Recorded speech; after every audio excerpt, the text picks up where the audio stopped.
From UFOs to psychic powers and government conspiracies, history is riddled with unexplained events. You can turn back now or learn the stuff they don't want you to know. A production of iHeartRadio.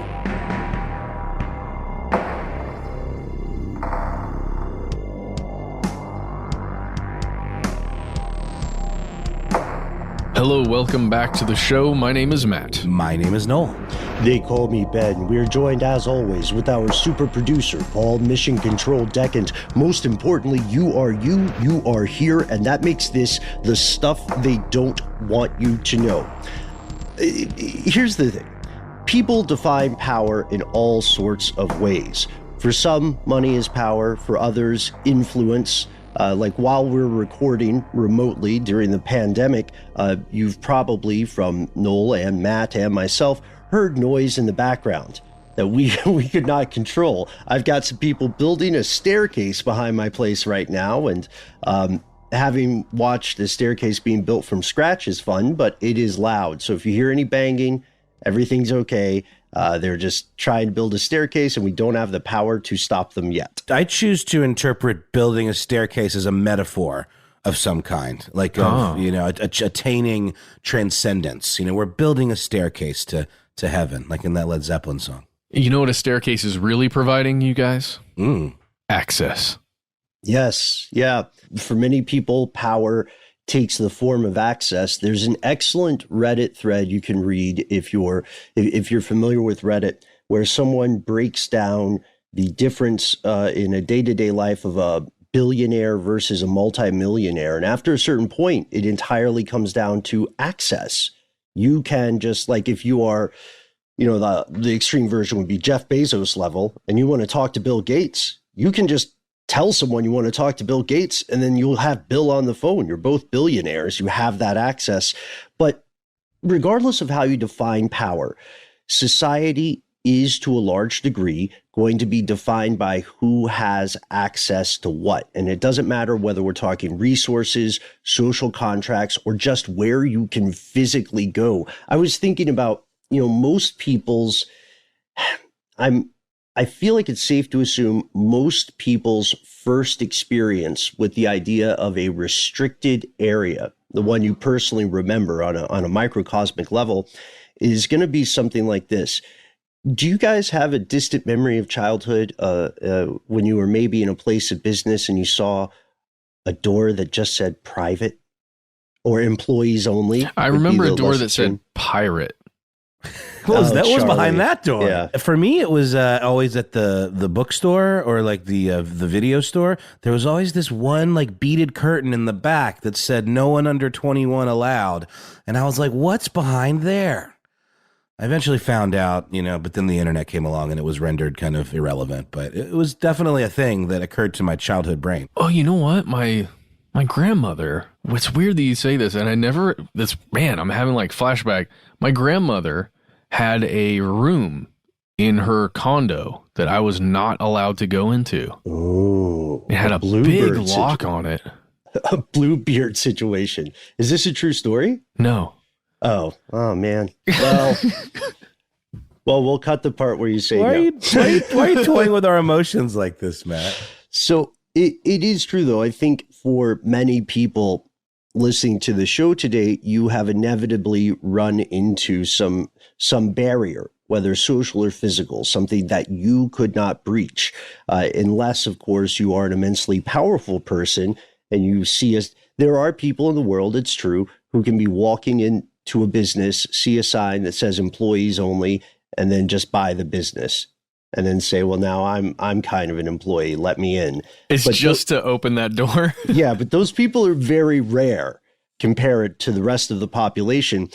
And the idea of exclusion goes much, much further than that. The truth is this: whether you are a president or a peasant, an upstanding citizen, a hardened criminal, or even a billionaire in some cases, there are multiple places on this planet that you will, for one reason or another, simply never be allowed to visit. And should you dare to break these taboos, there will be consequences, up to and including, in some cases, death.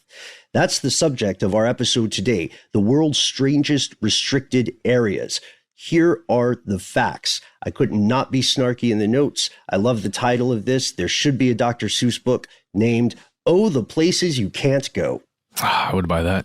I would Let's read give that those to my high son. school graduates some like realistic expectations. Give them both books. And you just list out all of the military bases for every country, unless you are a member of that military or some kind of extreme diplomat. Extreme diplomacy. Is that like an X Games type situation?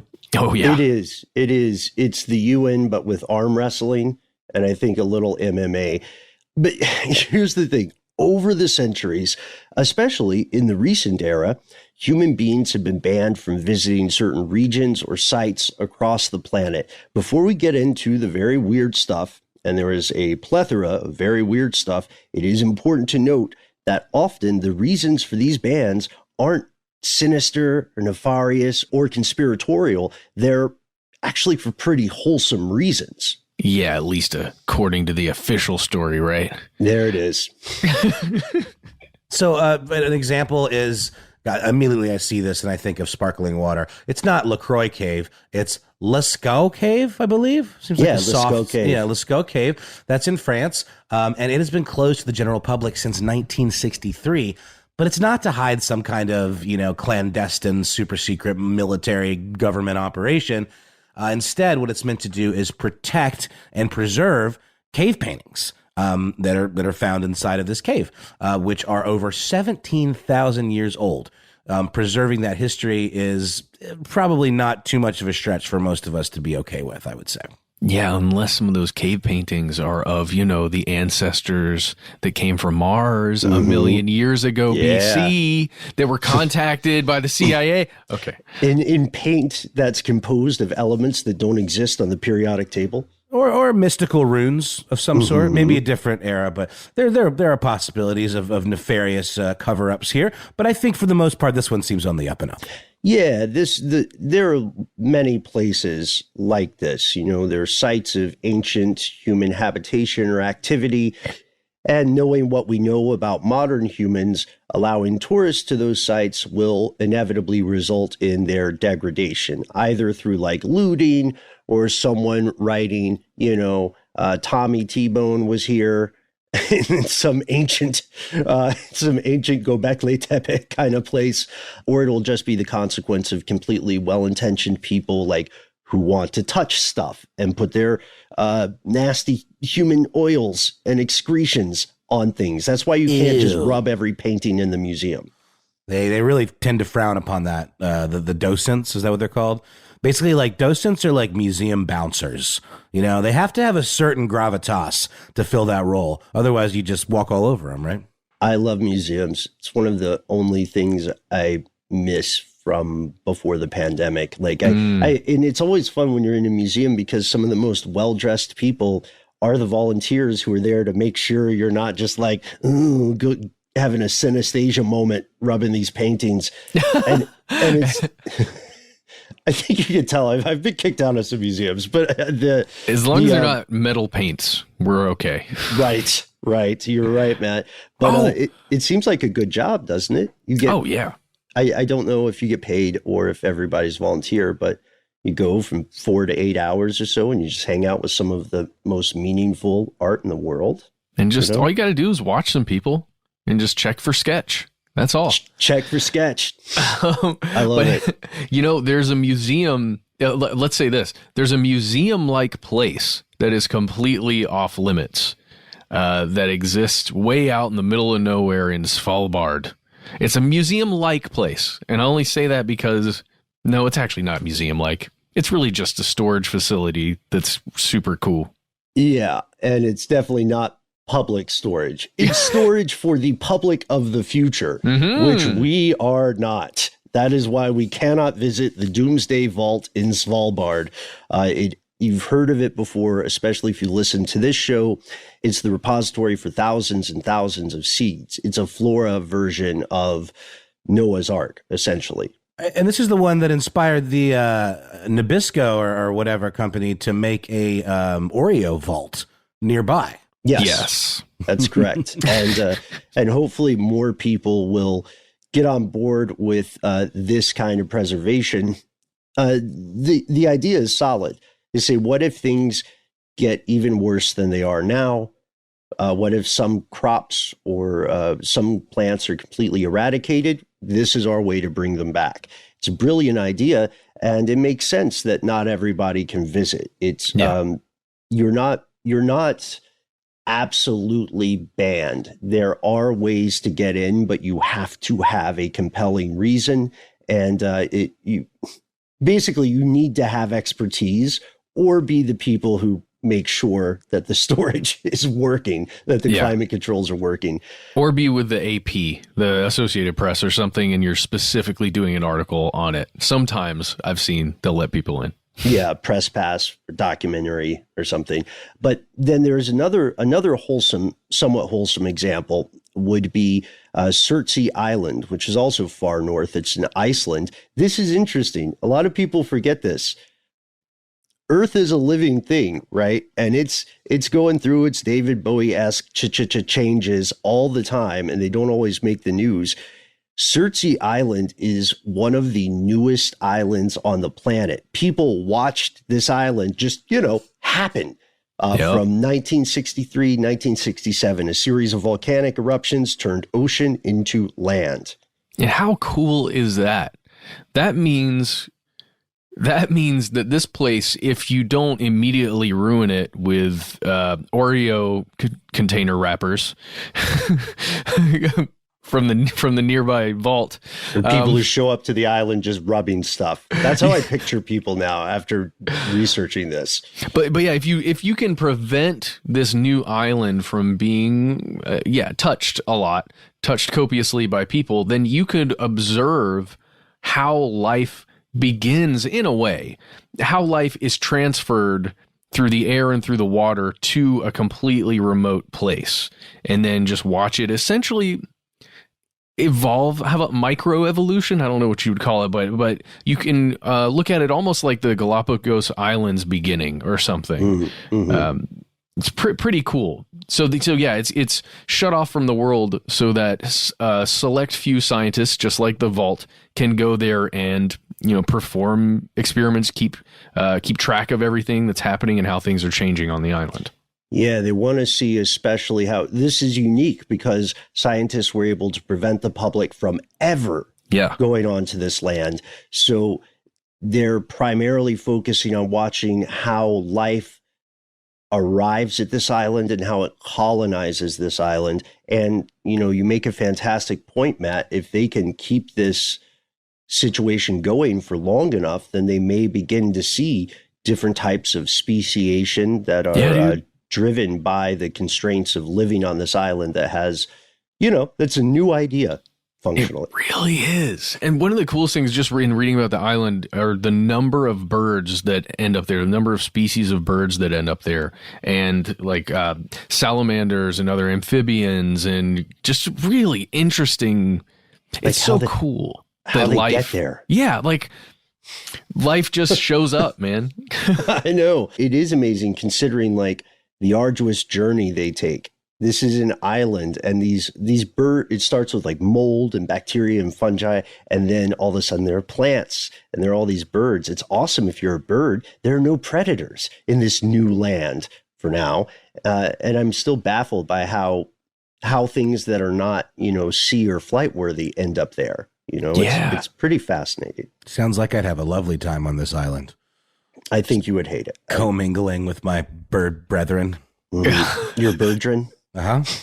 Yeah. So that's an example. And those are, so far, we've described 3 scientific endeavors, but there's another realm that's a little more pop culture when it comes to restricted areas, and that is corporate secrecy. Of course, there are plenty of corporate sites that restrict entry. You might work in a place that has, a storage unit or a server room or something like that you're not allowed to go into because you're not the IT person. That makes sense. Totally.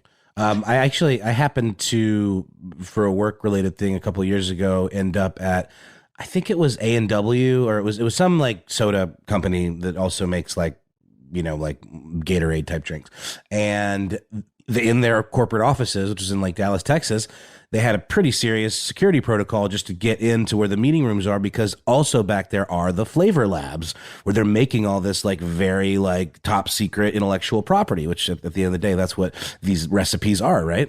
Yep. And that's where it goes. That's where we arrive at one of the most famous local examples of corporate restricted areas, which I think is pretty funny. It's the Coca-Cola company. They're so extra. They keep their top secret recipe in a literal vault. And there's also, the long-standing story that there are only 3 people who know the full recipe at any given time. They're not allowed on a plane together.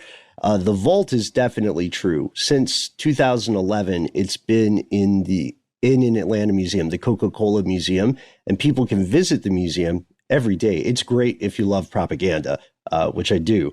And the thing is, almost no one gets to go inside that vault. So that's another good reason, like A&W, they're restricting access to their moneymaker. That makes sense. Yeah. Do you think that the thing that's in the vault is like a handwritten, like yellowed piece of paper that was originally written on by Mr. Coca-Cola himself, whomever that is? Yeah, I was thinking the same thing. I was really hoping that was the case. I am not one of the people who can get into the vault, but I do like to imagine it looks. I don't want it to be just a sheet of paper, though that's funny. I would like it to be like Indiana Jones's dad's Grail diary. Yes. But it's all about soda, and I want it to be really weird and conspiratorial. Like it's based on a grimoire. I want a soda grimoire. That's what I want to be in that vault. Whoa. So Coke, if you're listening. So think about all the places in the world where Coca-Cola Classic is actually produced. It's produced in numerous factories, right? Yeah, yeah. If you're someone who works in that factory at the level of running the factory, maybe in the money of the factory, you could see what ingredients are being ordered to produce Coca-Cola Classic, right? Well, but isn't it like a concentrate that comes, like the syrup or whatever? They don't. I don't know. Wonder. I don't know how they work there at Big Coca-Cola. but here's the thing with this. This is just a side note. In 2011, it appeared that the recipe may have been leaked, but not by a contemporary person, not like by a factory worker or not by a chemist. It was found in this old leather notebook that belonged to Pemberton's best friend, another guy, chemist living in Atlanta named R.R. Evans. No relation to Robert, I assume. The notebook was handed down from generations to generations, and it has a recipe that includes an extract of coca leaves, caffeine, lots of sugar, lime juice, vanilla, caramel, and then a couple of other flavorings that are surprising, but they might Voltron up into soda. Wow, that's pretty cool. It's weird, but it's no confirmation from the idea of no confirmation that is the secret recipe. And also there's some marketing in there clearly, because that recipe has changed over time. Mm-hmm. Obviously it doesn't have some of the old ingredients, right? But those things, the corporate secrecy is relatively new.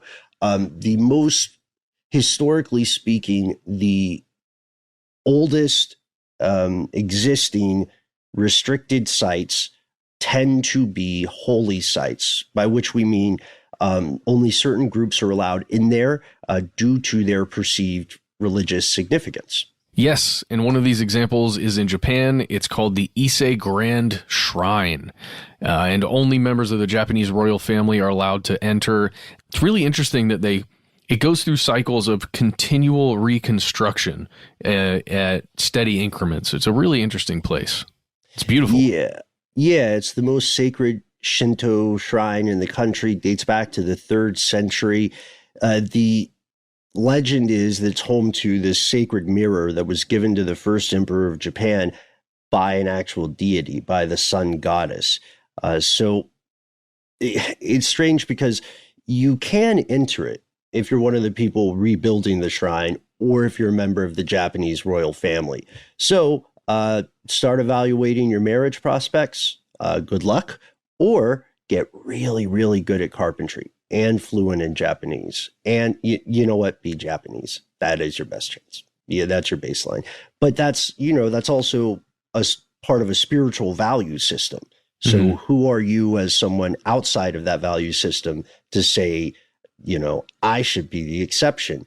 This is where we run into probably the most famous example of a restricted area due to religion, and that is Mecca. Mecca bars entry to any people who are not of the Muslim faith. And it's an enormously controversial, sticky situation because there are some people who, for one reason or another, have taken that as a challenge, right? And said, I am going to, try to fake convert to Islam, which seems pretty disrespectful, or I am going to, pretend to be someone I am not and get into Mecca, and then I'm going to take pictures of Mecca and release these pictures to the wild. That's pretty dangerous to mess with. Yeah, it is. I understand, though, the kind of human nature impulse that maybe the moment you tell somebody they can't do something, that's the moment they decide they want to do that thing. When before they may have even never crossed their radar. But I would argue that those people that are trying to infiltrate the sacred space should probably not do that and are probably have some issues they need to contend with otherwise. Now, I think I would agree with you guys. But what if we weren't talking about Mecca? What if we were talking about the Vatican archives? Because I kind of want people to get in there and like snoop around a little bit. No, I'm sorry. Don't do that. We can't. You can. Their reading system is really weird. We talked about that, right? We did. But I'm not talking about the place where you can go and read stuff.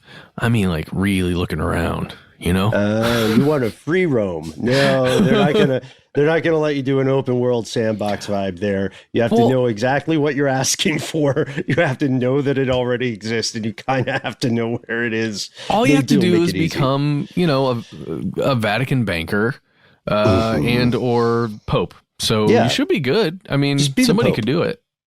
Just be the Pope. Start out being the Pope. So the baseline for that is right now, you have to be a dude.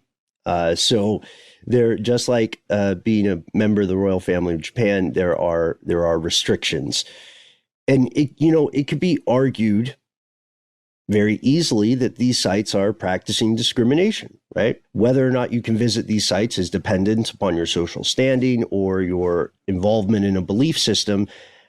But most of the rest of the world seems able to accept this situation.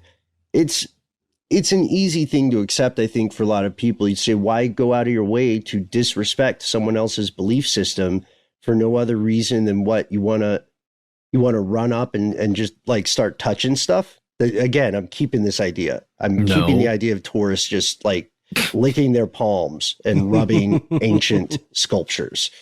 No, man, I just want to find out what's inside the Vatican archives. Come on, that's all. That's all. I feel like you're going to rub the books.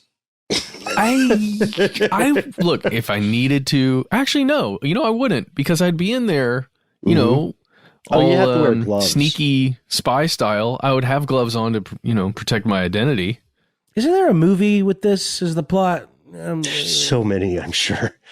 There's like, I think there's a whole genre, right? I would imagine. Yeah. Isn't Da Vinci Code? Right. That's the genre. Yeah. It's Vatican Treasure starring old Nick Cage. Nick Cage. But that was about stealing the Constitution, right? Which is another thing you probably shouldn't rub. Yeah. Yeah. Rub a copy. So also, last note on the Vatican, man, those books must smell amazing. You guys like the smell of old books? I very much do. I'm surprised that doesn't exist as a car air freshener. Oh, wow. That is a fantastic idea. Shh, cut that part out. Reminds me of Spencer when we were on Harmontown. Cut that part out. No, stop the podcast. Stop the podcast. So, yes, it is true. There are places like that. And whether or not you follow that religion or, insert belief system here, just as, a matter of respect for your fellow human beings, you don't have to be a jerk about it. Don't have to be like, well, I'm not Muslim, but I am an architecture expert, so I should get to go. No, buddy, no, be cool. There's a similar thing with wildlife protection. This is something that has become increasingly common in the modern era. There are multiple regions of Earth that are considered legally protected, specifically to give wildlife refuge from hunters and from the spread of human civilization. Places like Mare Mona in the Cook Islands. It's one of the world's largest protected marine areas in terms of just area, just the measurements. It's bigger than Mexico. It's a big deal, and good on the Cook Islands for doing it. But believe it or not, even the idea of let's give animals a place to live, even that idea can be controversial, because doing so can restrict the activities of businesses, things like commercial fishing, mining, oil drilling, or other forms of resource extraction. Who are these fish to stand in the way of progress? Some would argue. But again, they're not always big swaths of oceans. Like a lot of them are closer to home, these wildlife protection sites, or these places you can't enter to protect wildlife. One of them is a place that our crew got very close to a number of years ago, North Brother Island. Spoiler, we didn't make it. Yes. Not North Sentinel Island. No. And not that creepy building in the middle of New York City, in Manhattan. What was that one called? I think it's called the Oldest House. Oh, that's it. That's what it is. The Oldest House there in Manhattan. I highly recommend checking it out. Be careful if you do enter, because it seems to shift a little bit while you're inside, and the whole no windows thing. But you'll be fine. Just got to find some of those objects that are they don't call them haunted. What do they call them in there? Objects of power? I can't remember. Yeah. You'll find out. Just go if you can. But no, North Brother Island is an actual place. It's an actual island. It's up there right near the Bronx. There's North Brother Island and South Brother Island, and North Brother Island is a no-go. Not allowed. Now, North Brother Island used to be, once upon a time, tremendously important to the city of New York. It was a former quarantine hospital for treatable diseases. Mm-hmm. That's right. And Ben, you mentioned off air a little trip that you and I took along with Matt and Lauren Vogelbaum, where we were barred from going to check the spot out because of like a music video shoot of some kind. We were going to Roosevelt Island to find a very similar abandoned structure, and we walked a pretty long way to the south end of the island, only to find that Kanye West had decided to have an impromptu fashion show there. Oh, that's what it was, a fashion show. So our access was restricted. Because of his power. He's got all that power. How so much power. But hey, this is something you might like, Noel. On North Brother Island, do you know what it is right now? No. It's a bird sanctuary. Oh, what is up with all the secret bird sanctuaries? Well, it's a good official reason. I guess that's true. And look, birds should live. I get it. I'm not anti-bird to that level. I just don't know that I would want to spend time on a place where they were just running around willy-nilly, because that's what they do. Yeah, and, city birds are like city people. They can be surprisingly aggro sometimes. You know what I mean? Those are some tough pigeons and seagulls. They did not come to play with us. But yeah, those wildlife refuges, they're a huge thing. And and this is interesting because for some of the more conspiratorially minded, some of these innocuous explanations, bird sanctuary, et cetera, they might be cover for less wholesome activities. But in general, what we've just described are examples of good reasons you can't go to certain places. And in each of the cases named above, you can see video footage of these places. Journalists have been in there. Filmmakers have been into, the vaults, the caves, the islands, you name it. The thing is, there are other less wholesome, restricted areas, and probably more than you might imagine. What are we talking about? We'll tell you after a word from our sponsor.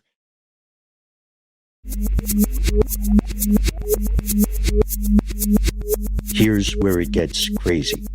Quick recap. We love this topic. We've talked about this in the past. Places like the former HAARP facilities, right? Where they're officially experimenting with the ionosphere up there in Alaska. Is that the high altitude oral research facility with a PH? No, it's Hank Aaron's actual real patio. There were a lot of counterfeit patios. Really quickly, I just noticed something that's never occurred to me before. HAARP is just AARP with an H at the beginning. Oh. Okay, so it's the Holy American Association of Retired Persons? Yes. There are many directions that this rabbit hole could take us, but surely it's not a coincidence, or it maybe absolutely totally is. I was talking to some professor a while back who said something that really stuck with me, and I won't give his name out, but we're talking about geopolitics and timing of things, domestic events that occur, and he said, I always start off with the assumption that coincidence in this sphere does not exist. And all I ask is that someone prove me wrong. And he's like, and I've built my career on that. Wow. Well, hey, I'll prove myself wrong. You ready, guys? HAARP actually stands for High Frequency Active Auroral Research Program. And I knew that, and I got it wrong, of course. Wow. That is so incredibly disrespectful to Hank Aaron's patio. He's a sports legend. And his actual real patio. Yeah. Well, we phoned that one in a little bit, but you're right. The thing about that kind of experimental facility is that due to the nature of its secrecy, people spread all sorts of rumors about what it's actually doing. And that also happens with things we've covered in the past, like closed cities in Russia and Asia, and for a time in Tennessee. But then there's also another thing, an existential crisis that we talked about, like isolated communities that risk extinction if they're exposed to the modern world, like North Sentinel Island. I think that's one that still captivates everybody because no one really knows what the population is up to, or what their day-to-day lives or their beliefs are like. But one thing's for sure, they're not thinking about us. Well, they are. They're thinking they do not want us around. You know what I mean? Yeah, but I think more so it's like, hey, here's our life. This is what we're doing. Sure, you guys stay over there. Mm-hmm. Yeah. Yeah, and they occupy a really interesting space that we'll touch on later in this episode. The thing is, we've done episodes on all those, and of course the DMZ, which we could talk about all day, also a bird sanctuary, by the way, Noel. But there are... Yeah, sorry, man, but it's an accidental bird sanctuary, just because they're less likely to hit all the landmines and humans aren't chasing them. But it's true. But the thing is, there are many, many, many more restricted areas and types of restricted areas, and they can get very strange. You'll often hear that places are restricted for your safety. Like North Brother Island, one of the reasons people are not allowed to just visit it willy-nilly is that there are concerns that exploring the structures there would be unsafe. Like the floor might collapse, something might fall on you. Or in the case of Brazil's Ilha de Queimada Grande, you might be bitten by snakes. As a matter of fact, you are statistically certain to be bitten by snakes unless you are straight up wearing armor when you go on this tiny island. This is the stuff of nightmares for a lot of people. You walk 10 feet, you are guaranteed to run into anywhere between, well, if you just stand, then there will be anywhere between 1 to 5 snakes in an immediate 10 square foot area of you. No. Yeah, well, some people want to get there. Matt, you feel so strongly about this. I mean, they're like super venomous snakes. I think they've got some of the most venomous snakes in the world on that island. Golden lanceheads. Yes. Yeah, their bite will literally disintegrate human flesh. Nope. See, but it's the psychological urge, Matt. Some people hear that and they say, well, I want to go. And they're not even herpetologists, which are scientists that study snakes. They're just people who are like, I can do it. Yeah. Oh, I think this is what we need to do, guys. We need to have a reverse psychology campaign where it's a tourism campaign. Come to Snake Island. We dare you. And then anybody who will do it, just weed them out, guys. Cull the herd. Sorry. Oh, man. I mean, just joking. You are truly a monster, Matt. We got a big herd, though. I see your point. But there are also other sites that are restricted ostensibly for safety. Nuclear disaster sites, military exclusion zones, and then areas of the world vaguely classified as no-go areas. Right. For example, Fukushima is the site we probably most recently associate with the nuclear disaster area. And it makes perfect sense. You don't want to go there. Definitely hashtag too soon. Visitors who spend too much time there can definitely be exposed to damaging amounts of radiation. Over time, some of these sites are reopened to the public. In fact, Ben, some of these become nature preserves as well, if I'm not mistaken. For example, there's a lot of photos of the Chernobyl site to this day. And I believe maybe it's not an official wildlife reserve, but isn't it a pretty thriving, kind of rich, wildlife rich area? It's certainly been reclaimed.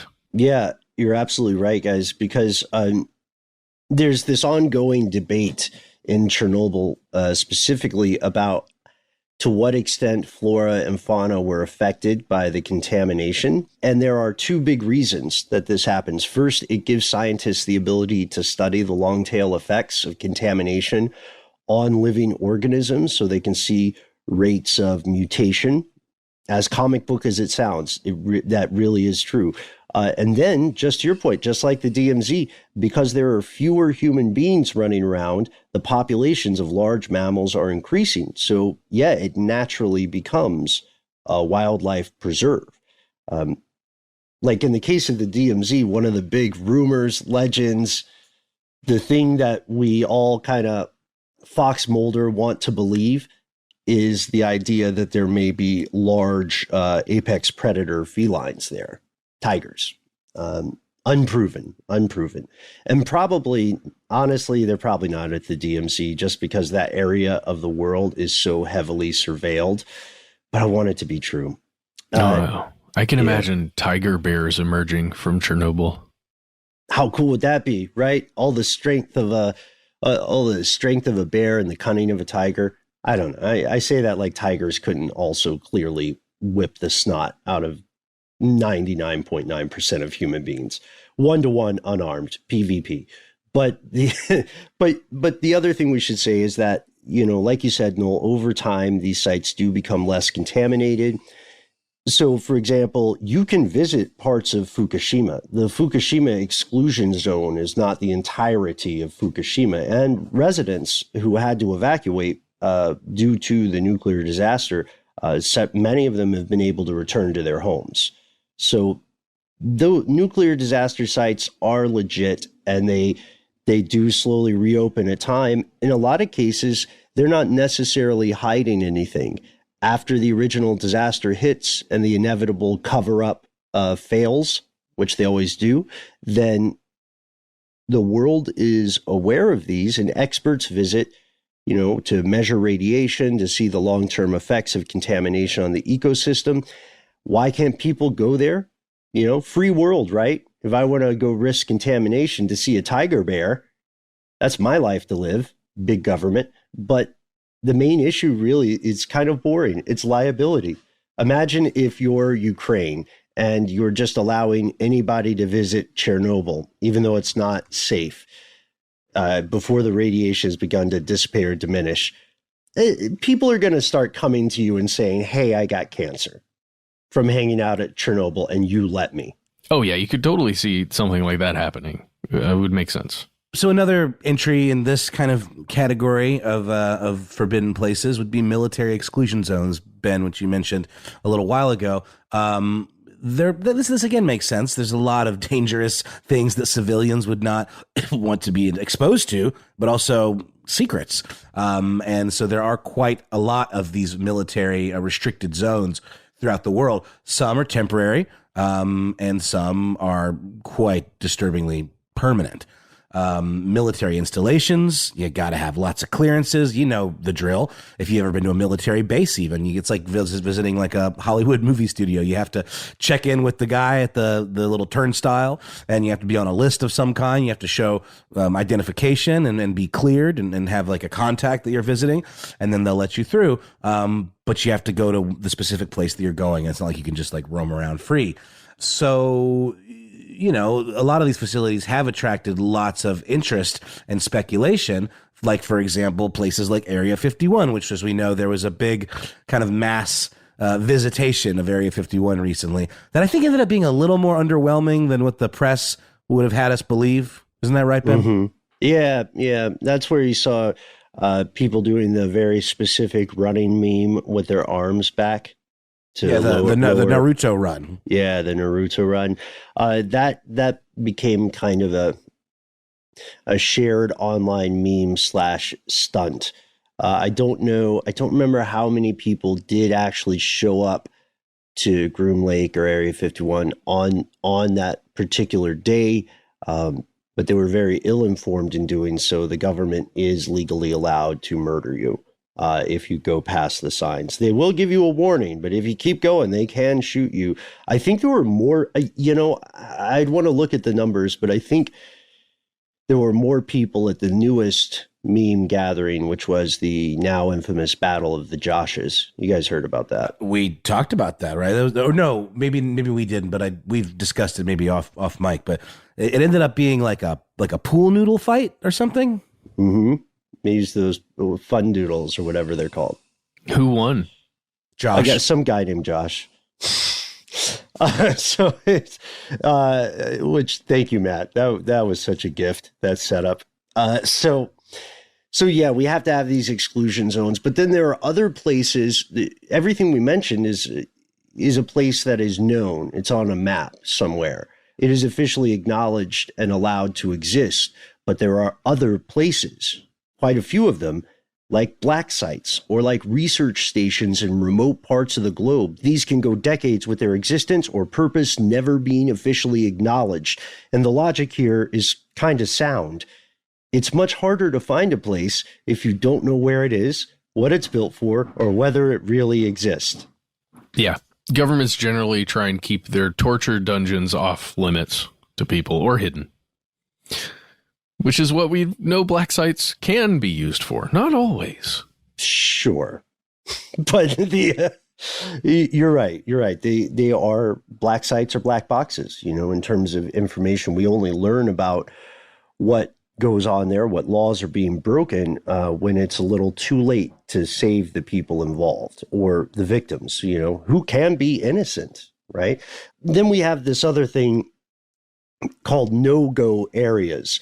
No-go areas are going to be familiar to everyone in the audience today because you have probably lived somewhere where there wasn't like a law that said thou shalt not, go north of the Greenwich Avenue and 52nd or whatever. I'm just making things up.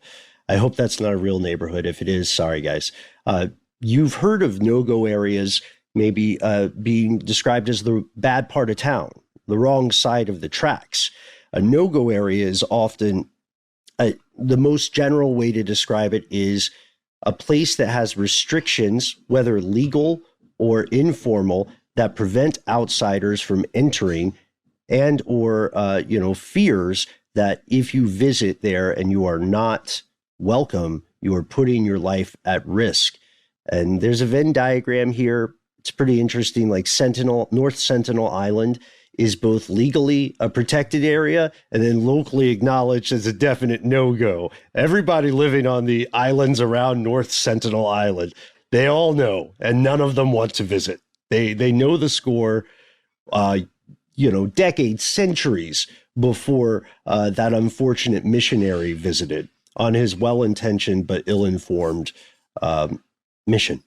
I was just thinking about no-go zones, and you guys know I don't even know what it is. It's not a switching station. It's a huge train station area in kind of midtown, downtown Atlanta, right there by, is it DeKalb Avenue? Where it's just tons and tons of railroad tracks. Oh, yeah. Stretching far out.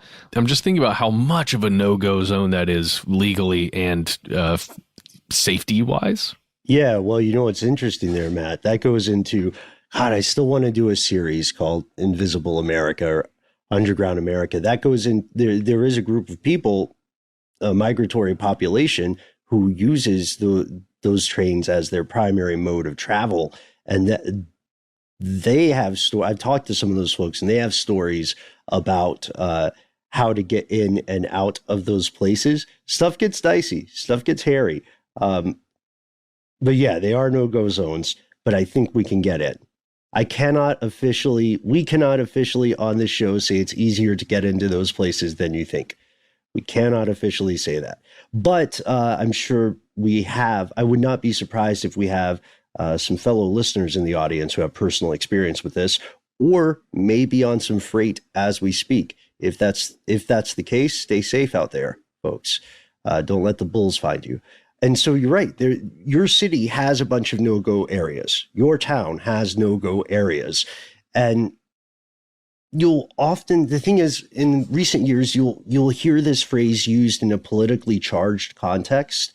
There were these persistent rumors and claims that the government of France had at some point quietly kind of admitted defeat in areas of some cities, and they had told law enforcement and first responders, hey, these places are now no-go zones. They are for the Muslim community only, and they function under Sharia law. Luckily, that turned out to be more fear-mongering and alarmism, Islamophobia than anything else. But it might surprise some folks in the audience to learn that these claims have been made in other countries, including the U.S. There have been, somewhat hyperbolic pundits going on air and saying like, well, this blah, blah, blah, so-and-so's taken over. In pretty much every case, that turned out not to be true. It turned out to be greatly exaggerated, luckily. But the idea of no-go zones defined as a place where local authorities refuse to enter, that is very much true. And that occurs in places across the world, from the border, like parts of the Kenyan-Somalia border, and favelas in Brazil, which are, very economically deprived places where the functioning government is going to be criminal in nature. But after we've seen this panoply of real-life restricted places with a lot of truth to them, we've got to pause for a word from our sponsor and go to one last interesting thing, something with a twist. Stay tuned.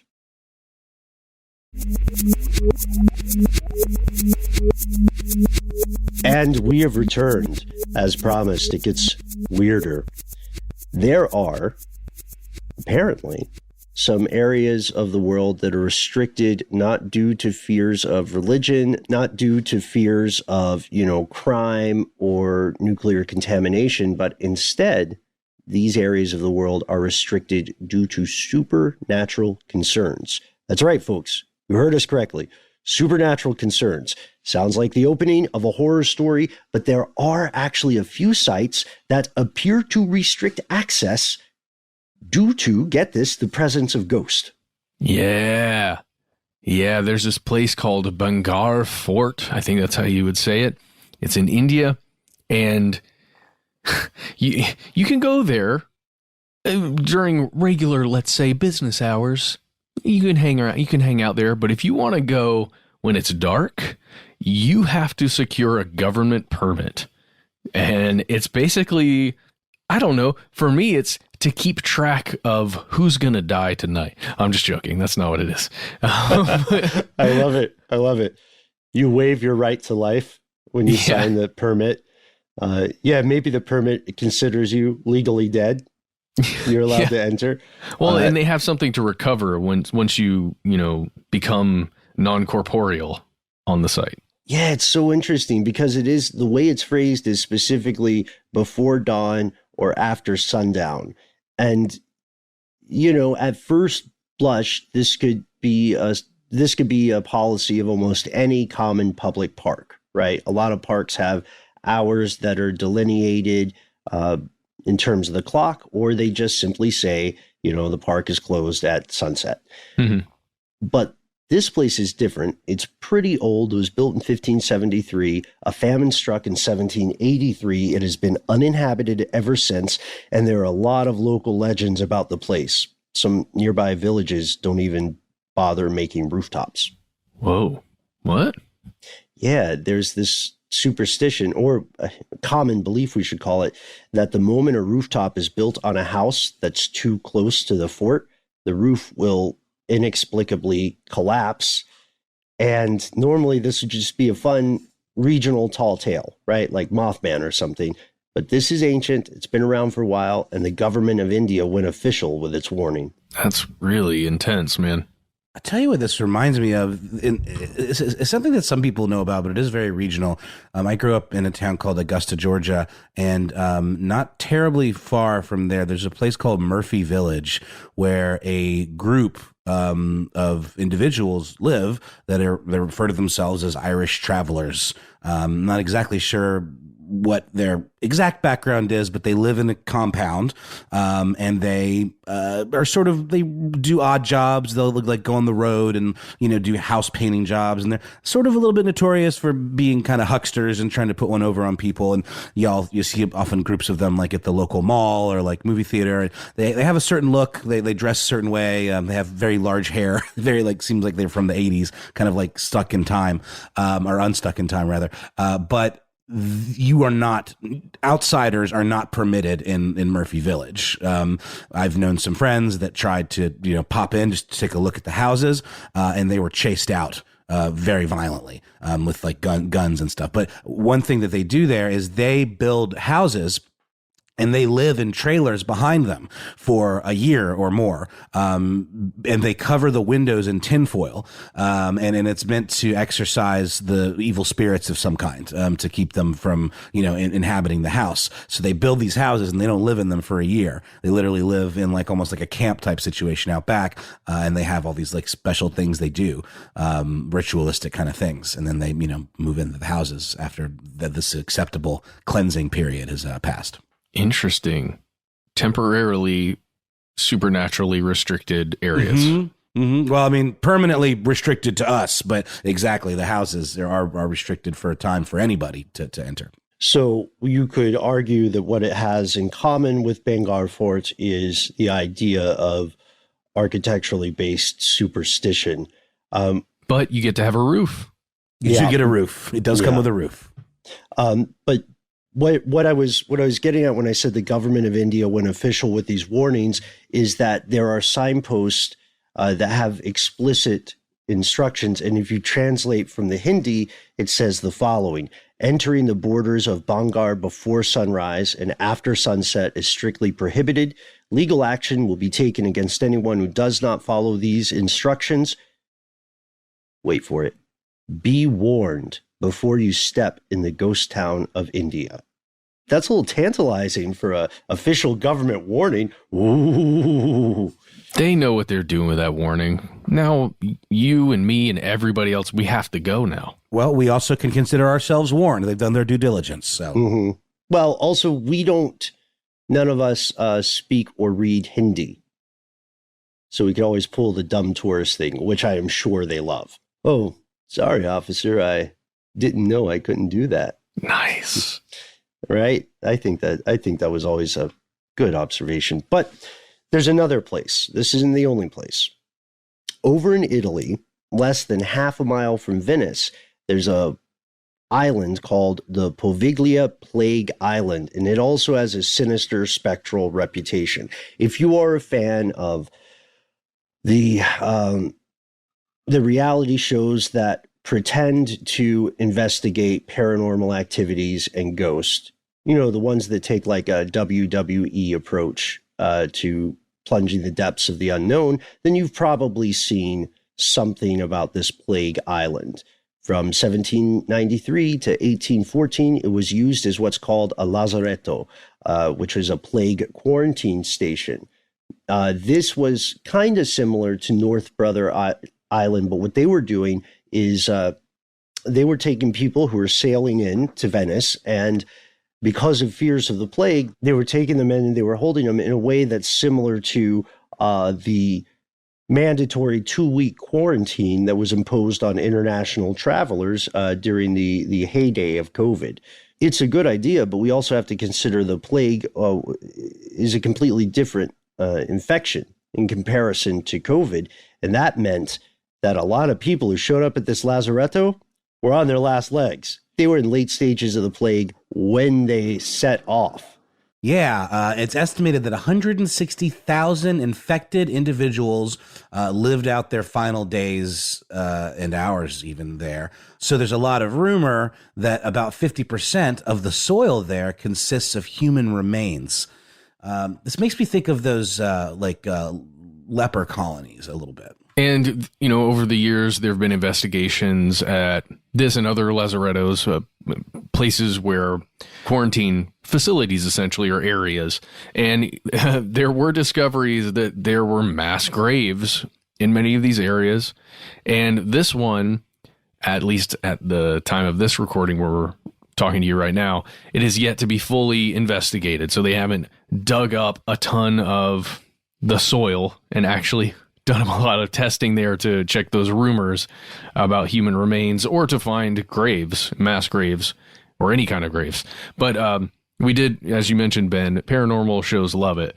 I can't remember if Ghost Adventures has been there. The one where they're like, "Hey, Ghost! Come on, Ghost!" You trying to strong arm a ghost? You got to sweet talk those sweet babies. You can't just yell at them. That's not cool. Hey, bro. Hey, come on, bro. What? I'm right here, bro. I'm right here. Come at me, ghost. What was that? What was that? Commercial. Yeah, that was the sound of your toxic masculinity resonating through the space. So the thing is, when it's important to note here, it is considered the quote most haunted site in Italy, but that's by the true believers. But when we're talking about investigations of other lazarettos, we're talking about scientific investigations. Archaeologists are excavating these sites. It's not like a ghost hunter thing. No. But, you know, if you are the average tourist, citizen, or curious explorer, entering this island is absolutely forbidden, ghost or no. And here we draw to a close. This is just scratching the surface, fellow conspiracy realists. Each of the genre of classified area we've explored today could well be the subject of its own episode in the future. And this brings us to you. What do you think? And what are, in your opinion, some of the world's most dangerous sites? Or what are the most obscure? Are authorities correct to restrict access to these areas? And perhaps most importantly, what forbidden sites would you like to visit and why? Yeah, particularly if you know of something local to your area that we didn't mention in this episode, we would love to hear about it and in as much detail as possible. That would be fantastic. My goodness. You can reach us on Twitter and Facebook where we're Conspiracy Stuff, on Instagram, Conspiracy Stuff Show. You can find us on YouTube, also Conspiracy Stuff. And if you don't like the social media or YouTube, which you should like YouTube, you can always give us a call. We have a phone number. That's right. It's 1-833-STDWYTK. Leave a message at the sound of Ben's sweet, sweet voice. And you got 3 minutes. And after that 3 minutes, you're going to get cut off. So do your best to stick to that. If you want to go over and tell us something additional outside of the story, please do that via email, where you can reach us at conspiracy@iHeartRadio.com.